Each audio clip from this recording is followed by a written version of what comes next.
कि आखिरकार श्रृंगार के लिए क्यों मना किया जाता है। श्रृंगार के लिए आप लोगों का क्या कहना है, क्यों नहीं श्रृंगार आप लोग करती हैं? हमारे गुरुजी से श्रृंगार करने से मना करते, क्योंकि भगवान ने इतना अच्छा चेहरा ही बना दिया है, उसमें लिपा पोती आगे करने की क्या जरूरत है। क्या क्या बताना चाहती हैं? हमारे गुरुजी श्रृंगार के लिए मना इसलिए करते हैं क्योंकि भगवान ने हमें इतना सुंदर चेहरा बना के दिया, उस पे हम और ही ज्यादा प्रकृति का उल्लंघन करते हुए क्रीम पाउडर लगा के उसे और बिगाड़ लेते हैं, इसलिए हमारे गुरुजी ने श्रृंगार के लिए मना कर रखा है। क्या कहना चाहती बहन जी? सच्चा जी, मैं कहना चाहती हूँ कि भगवान ने हमको जैसा बनाया है हमको वैसे ही रहना चाहिए। हमें अपने चेहरे पर ज़्यादा चीज़ें नहीं करनी चाहिए, क्योंकि भगवान ने जैसा बनाया वैसे ही हो गए हैं हम लोग। और क्या कहना चाहते जी, हमारे गुरु जी की दया से, परमात्मा की दया से यहाँ हम आते हैं, सब लोग भाई बहन सब आते हैं, कितना अच्छा यहाँ व्यवहार है, सब भाई बहन कैसे मिलके रहते हैं। सब परमात्मा की दया से सब निःशुल्क भंडारा चलता है, यहाँ रहते हैं, कोई चीज़ की दिक्कत परेशानी कोई नहीं होती। हमारे परमात्मा हमको बताते हैं सही भक्ति करना है, हमको मोक्ष पाना है, हमको सतलोक जाना है, हमारे परमात्मा यही बताते हैं। इसलिए हमारे परमात्मा बताते हैं, देखो हमारे परमात्मा की दया से गरीबों के तक कितना हमारे परमात्मा इतना अच्छा स्वच्छ वो बना रहे हैं, इतना तो मंत्री मुख्यमंत्री भी नहीं कर सकता जो हमारे गुरुजी संत रामपाल जी महाराज कर रहे हैं। परमात्मा इतना कुछ कर रहे हैं, गरीबों के लिए घर, खाना, कपड़ा, सब पढ़ने, सब पूरी व्यवस्था हमारे परमात्मा संत रामपाल जी महाराज जी कर रहे हैं। और क्या आप कहना चाहती हैं, जो बच्चियां या जो भी लोग आज श्रृंगार कर रहे हैं और तमाम ऐसी गलत क्रिया भी हो जाती है, समाज में इसका संदेश भी गलत जाता है, उसके बारे में? जी, हमारे संत रामपाल जी महाराज जो है पूरे विश्व का कल्याण करा रहे हैं, और ये धरती पर अवतार कबीर साहेब का रूप आए हैं, और ये जो है गरीबों को दान कितना दे रहे हैं, जो कि कल अभी बताया है। और जो है दहेज मुक्त विवाह कराते हैं 17 मिनट, जो कि 17 मिनट में रेमेडी कराते हैं, जो बेटी किसी का बोझ नहीं बनेगी।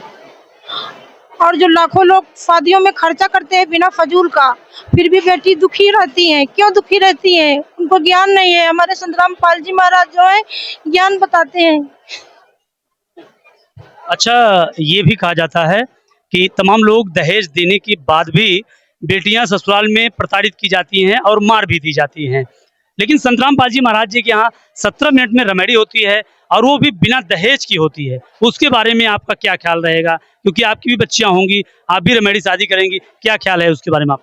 जी, हमारे संत रामपाल जी महाराज जो है इतना ज्ञान दे दिया है कि अब बच्चों को बेटी बेटियों जो है शादी योग्य है और बोझ नहीं बनेगी। 17 मिनट में शादी करेंगी, और परमात्मा जो है बिना बोझ के, अब बेटी बोझ नहीं बन सकती। जो कि हर माँ बाप दुखी थे, अपनी बेटियों के लिए कर्जा काटते थे, वो सबसे बड़ा तो ये तो दहेज मुक्त विवाह। और हमारे भंडारे में जो गुरुजी का भंडारा इतना बड़ा चल रहा है, उतने कितने सभी लोग आए हैं भंडारा में, लेकिन कोई चीज की कमी नहीं। परमात्मा कहते हैं चाहे जितने लोग आए, कभी कभी नहीं मालिक के दरबार में हो सकती। आज वही हम लोग भंडारा देखे हैं, कितना कोई मालूम नहीं कर सकता है, ये शुमार नहीं है कि कितना इतना यहाँ भंडारा चालू, कितना लोग खाए हैं, कितना खा की कोई शुमार नहीं है। यहाँ पे जो हमारे संत रामपाल जी महाराज निःशुल्क जो है दहेज मुक्त विवाह भी कर रहे हैं, और निःशुल्क। तो बहन जी, ये भी बताया जा रहा है कि पूरे विश्व को आमंत्रित किया जाता है हर बार।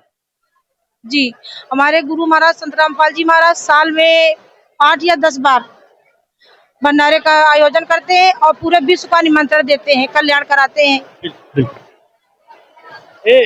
इसको पकड़ो यार, इसको पकड़ो, इसको उधर रख दो भगत जी, या तो खड़े हो जाओ, एक लोग यहाँ खड़े होकर इस तरफ। एक व्यक्ति कैसे दोनों तरफ माइक क्लियर करेगा? उधर से एक हाथ रहेगा तो सेफ रहेगा। जी, क्या कर रही हैं?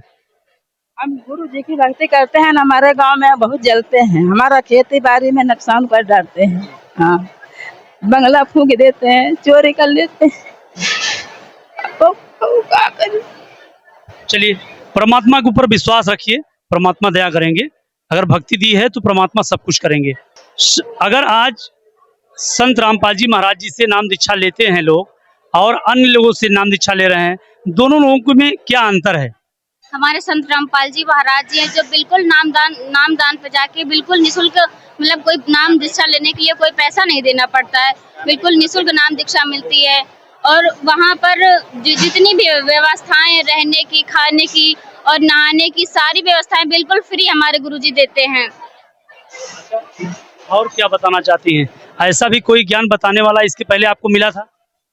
जी नहीं, जितने भी धर्म गुरु है वो सब गलत शास्त्र के विरुद्ध मतलब ज्ञान बताते हैं, और हमारे गुरुजी संत रामपाल जी महाराज जी हैं जो शास्त्र के अनुसार मतलब पढ़ के सभी सदग्रंथ को दिखा के खोल के बताते हैं कि बेटा यहाँ पे ये लिखा है, यहाँ पे लिखा है, और कैसे हमें भक्ति करनी चाहिए, हमें भक्ति करके हमें सतलोक जाना है। और जैसे हमारे गुरुजी हैं नशा मुक्त अभियान चलाएं, जैसे मतलब नशे को बिल्कुल खत्म करना है, और नशे के कारण कई लोग हैं कि माँ बच्चों को लेके मर जाती है, फिर बच्चों माँ मतलब पति से बहुत माँ परेशान रहती है, तो कभी कभी उनको अपनी जान भी देनी पड़ती है नशा के अनुसार। और उस मतलब हमारे गुरुजी उसमें बहुत ज्यादा सहयोग करें, जिससे भी जो भी नाम दीक्षा लेगा हमारे गुरुजी से वो बिल्कुल भी नशा नहीं करेगा, और हमारा घर और परिवार सब सुरक्षित रहेगा। अच्छा, आप क्या देख करके और क्या आप कौन सा ऐसा ज्ञान समझ करके यहाँ पे आई थी?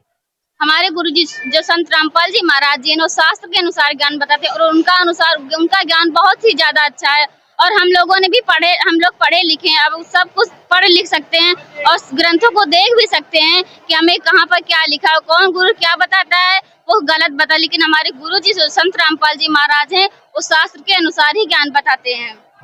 क्या नाम है बहन जी? जी मेरा नाम पूनम दासी है। कहाँ से?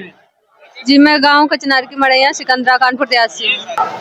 पूर्ण संत अगर कोई चाहे कि हमें पूर्ण संत मिल जाए तो इस वक्त पूर्ण संत कौन है धरती पे? जी इस समय पूर्ण संत रामपाल जी महाराज जी है, इनके अलावा और कोई पूर्ण संत नहीं है, क्योंकि वो शास्त्रों के अनुसार भक्ति मर्यादा और सब कुछ बता रहे हैं। पहले आप कौन सी भक्ति करते थे? जी पहले हम ब्रह्मा की तो नहीं, लेकिन विष्णु और शंकर की पूजा करते थे, और दुर्गा जी। पहले भूखी भी रहती होंगी आप? जी व्रत भी करती थी। तो अभी क्या लग रहा है, भूखा रहना ठीक समझ में आ रहा है?